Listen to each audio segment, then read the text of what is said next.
வாயழகு செஞ்சதெல்லாம் வைகையாத்து மண்ணுங்க, பல்லழகு செஞ்சது முல்லையூர் மண்ணுங்க.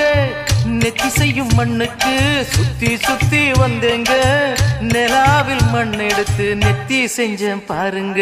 தந்தானே தந்தானே தந்தான குயிலே, சாமி தந்தானே தந்தானே என்னோட மயிலே. தஞ்சாவூர் மண்ணு எடுத்து தாமிரபரணி தண்ணிய விட்டு சேர்த்து சேர்த்து செஞ்சது இந்த பொம்மை. இது பொம்மை இல்ல பொம்மை இல்ல உண்மை.